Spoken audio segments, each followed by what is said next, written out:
Hi అండి, welcome to Winnie చేతి వంట. ఈరోజు వీడియోలో గోంగూర పచ్చడిని ఎలా తయారు చేసుకోవచ్చో చూపిస్తాను. ఈ పచ్చడిని మనం రోట్లో కానీ మిక్సీలో కానీ రుబ్బకుండా చాలా సింపుల్గా ఎలా తయారు చేసుకోవచ్చో ఈ వీడియోలో చూపిస్తానండి. చాలా అంటే చాలా బాగుంటుంది. మీరు కూడా ఇంట్లో ఒకసారి తప్పకుండా ట్రై చేయండి. మరి ఈ గోంగూర పచ్చడిని ఎలా తయారు చేసుకోవాలి, తయారీ విధానం చూపిస్తాను రండి.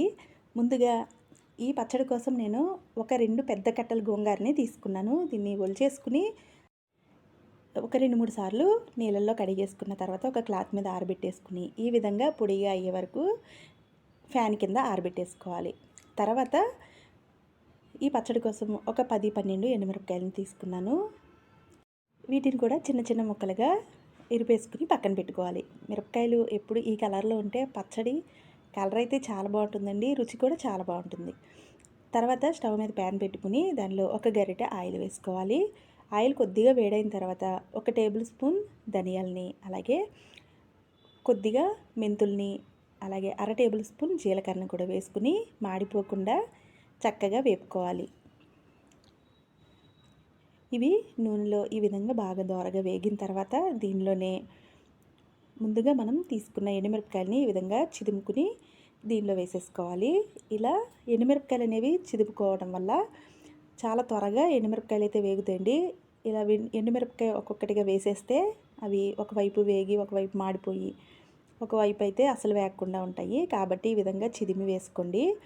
ఇలా వేగిన తర్వాత వీటన్నిటిని ఒక మిక్సీ గిన్నెలోకి అయితే తీసేసుకోవాలి.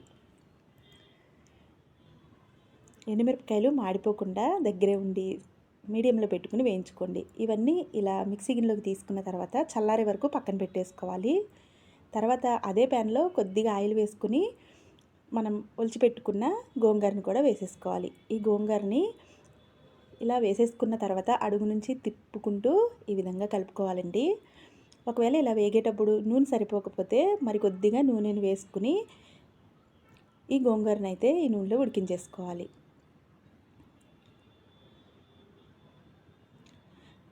ఇప్పుడు ఈ గోంగూర ఈ నూనెలో వేగేలోపు మనం మిక్సీ గిన్నెలోకి తీసుకున్న ఎండుమిరపకాయలను అయితే తీసుకుందాం. ఇవి పూర్తిగా చల్లారిపోయినాయండి. తర్వాత దీనిలో రుచికి సరిపడా ఉప్పుని, అలాగే ఒక 7-8 వెల్లుల్లి రెబ్బలను కూడా వేసుకోవాలి. నేనైతే పొట్టుతోనే వేసేస్తున్నాను. మీకు పొట్టు ఇష్టం లేకపోతే ఒలిచేసుకుని ఎండుమిరపకాయలు వేసుకోవచ్చు.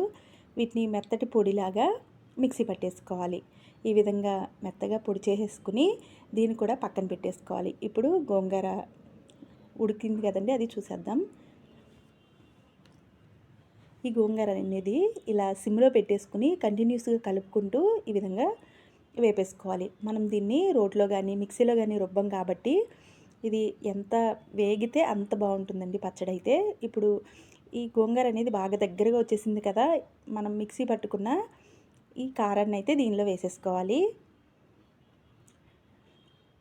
ఇది మొత్తం దీనిలో వేసేసుకున్న తర్వాత కంటిన్యూస్గా కలుపుకుంటూ ఫ్లేమ్ని లోలో పెట్టేసుకుని దీన్ని మనం తయారు చేసుకోవాలి. మీరు తినే కారాన్ని బట్టి ఎండుమిరపకాయలు అయితే అడ్జస్ట్ చేసుకోవచ్చండి.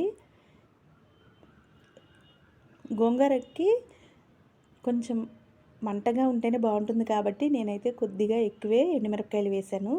మీరు అంత మంట తినకపోతే కొంచెం ఎండుమిరపకాయలు అనేవి తగ్గించేసుకోండి.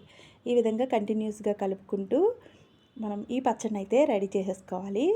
చూసారు కదా, చక్కగా వచ్చేసింది. గోంగూర పచ్చడి అయితే రెడీ అయిపోయినట్లేనండి.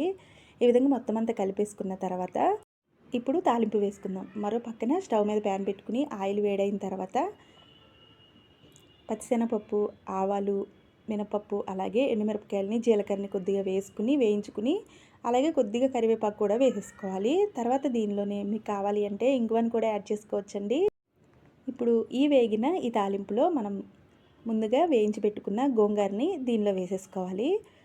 ఫ్లేమ్ని లోలో పెట్టేసుకోండి, లేదు అంటే స్టవ్ ఆఫ్ చేసేసుకునైనా ఇప్పుడు దీన్ని కలిపేసుకోవచ్చు ఈ పచ్చడిని. నేనైతే ఫ్లేమ్ని లోలో పెట్టి కొద్దిసేపు ఈ విధంగా కలుపుతున్నాను. 1-2 నిమిషాలు ఈ విధంగా కలుపుకోవడం వల్ల పచ్చడి మరింత రుచిగా ఉంటుంది. అంతేనండి, గోంగూర పచ్చడి అయితే రెడీ అయిపోయింది. మీరు కూడా ఇంట్లో తప్పకుండా ట్రై చేసి మీకు ఎలా వచ్చిందో కింద కామెంట్ చేయండి. వీడియో నచ్చితే లైక్ చేసి మీ ఫ్రెండ్స్కి, రిలేటివ్స్కి షేర్ చేయండి. Thank you for watching.